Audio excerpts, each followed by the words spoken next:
Yeah, hello, beautiful people. My name is Princess.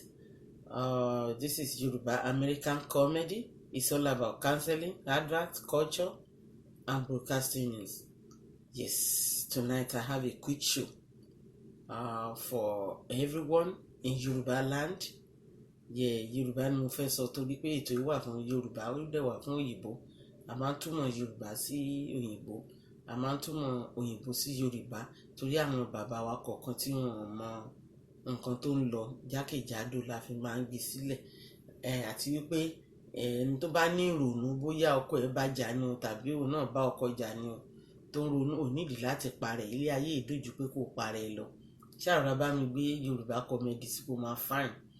Forget about your sorrow, kòkòrò cross legged kó wá chicken kan sẹ́gbẹ̀ẹ́ kan bó dẹ̀ ṣe panla ni bó ṣe òkú èkó ni kó máa rún pákó kó máa tayín kó máa gbọ́ Yorùbá comedy pé ó lè wá ọ̀rọ̀bọ̀ kékeré kan sí tàbí omi bottle water dédé gbogbo ẹ̀ náà ló lọ.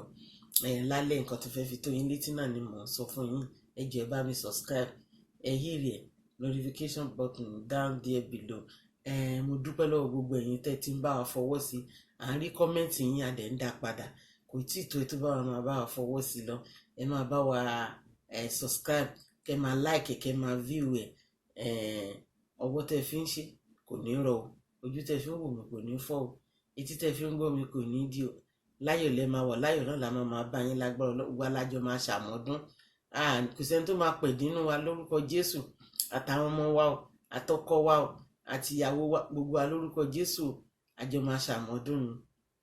Nǹkan tí fẹ́ bá yín sọ lálẹ́ òní lórí pé wọ́n ní Kogi State now pé wọ́n ní about 7 luxurious bus tó yẹ pé àwọn àmì ló kúnnú ẹ̀, àwọn àmì Fúlàní pé wọ́n wà ní Kogi State now.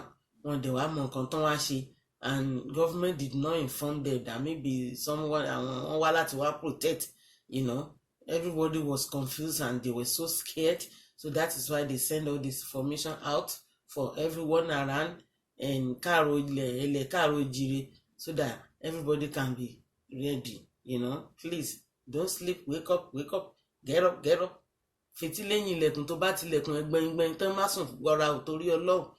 Èèyàn mi lẹ́kìtì kété òyìn abámi yẹn yé mi wọ́n kí mi já sí yàn ní o jàre o ìmọ̀sùn abámi jàre o mọ́kàn jẹ́rìí rí ogún kó a lọ lẹ́kìtì rí ogún dẹ̀ yọ ọkọ a lọ.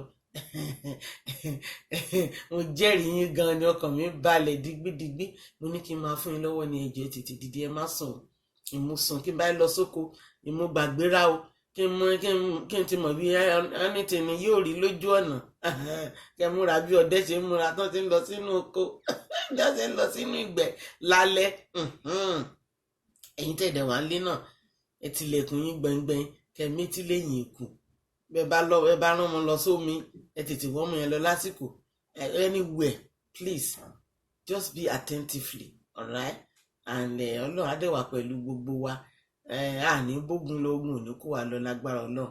Ẹ̀yin Yorùbá gbogbo tó kù, ẹ̀yin Ọ̀yọ́, Ọ̀ṣun, ẹ̀yin Kogi náà, ẹ̀yin náà ẹ má sùn, ẹ mójú síta dáadáa kẹ máa wò, ẹ wá wo nǹkan tán wá ṣe.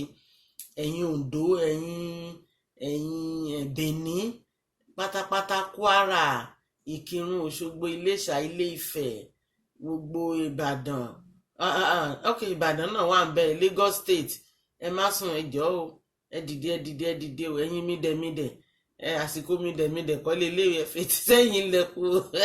Ẹ má gbàgbéra o, ìwọ tó bá dẹ̀ ń pẹ́ níta má pẹ́ níta lásìkò yìí o, torí àwọn èèyàn máa láwọn ṣe mistake wọn fọwọ́ kan kinní kan ni àwọn ọmọ kó máa ní ọ̀tá nínú.